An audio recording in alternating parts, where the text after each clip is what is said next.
Hi, I'm Dave Ganskopp from the Eastern Oregon Ag Research Center with an Eastern Oregon Ag Minute. For the coming days, we'll have some brief discussions on rangeland plants potentially toxic to livestock.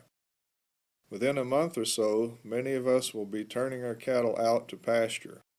With the relatively cool spring weather so far, our grasses have generated little growth. Our cattle, having existed on hay for several months, will soon be chasing new green forage.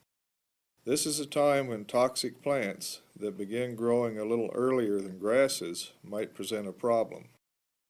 By simply assuring that cattle have plenty of grass available, managers can typically avoid run-ins with poisonous plants.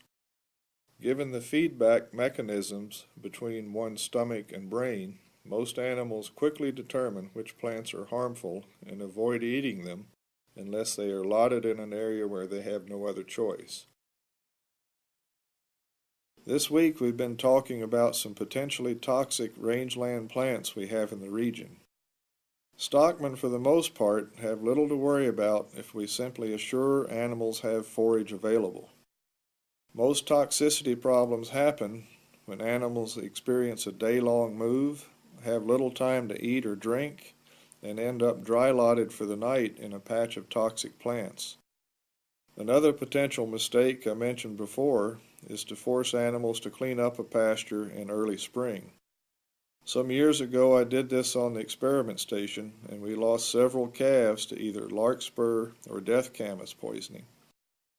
The full rumen of an adult cow can break down some toxins, but young nursing calves usually direct forages straight through to their stomachs and intestines and get a full dose of toxic chemicals.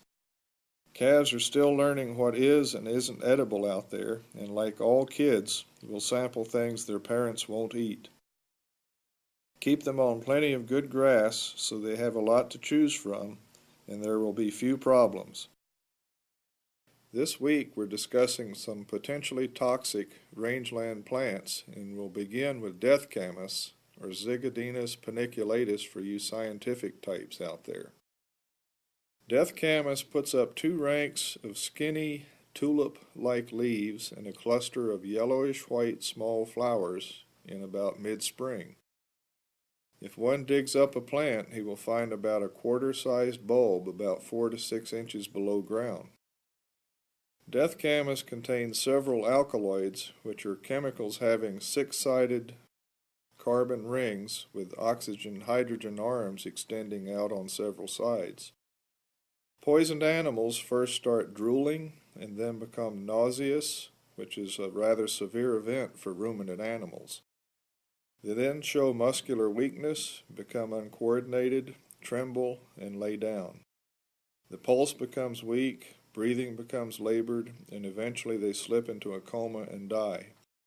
Some atropine picrotoxin tablets can effectively treat sheep, but most range livestock are unattended and typically found dead.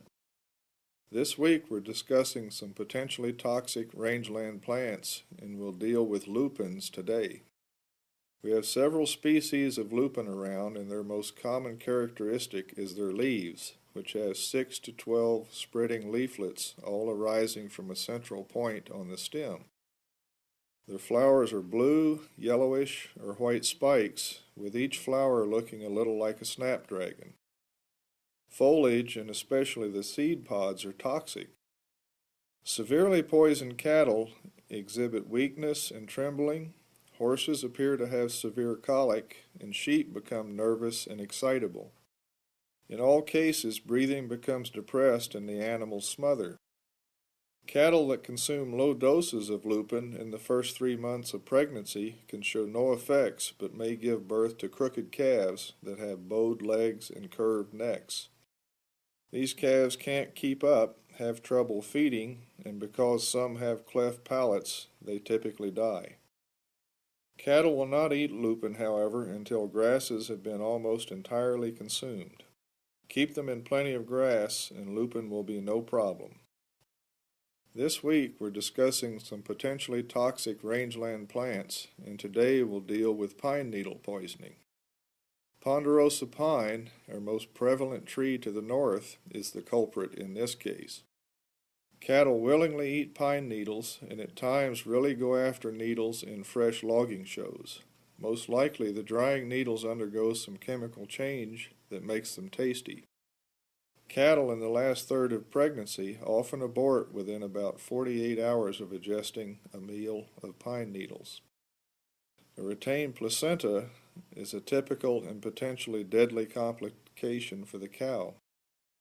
In some experiments, as little as 5 pounds of pine needles per day caused 9 out of 12 cattle to either abort or deliver weak calves that died shortly thereafter. The best advice for managers is to avoid stocking recently logged areas with pregnant cattle, and to get supplemental hay out if late spring snow cover forage and force animals onto needles. Today we want to briefly discuss a toxic plant called halogeton that is just now making it into the Harney Basin. Halogeton looks a lot like young tumbleweed plants and came to the U.S. from Russia, Siberia, and China in the 1930s. It's been in the Salt Lake Basin and Alvord side of the county for decades, has shown up in the Catlow Valley recently, and will surely move north shortly. Halogeton contains oxalates that are simple 2-carbon acids or salts that tie up calcium in the bloodstream. This causes nervous system problems and forms calcium oxalate crystals that plug up one's kidneys. Sheep are most susceptible, but cattle can be affected too.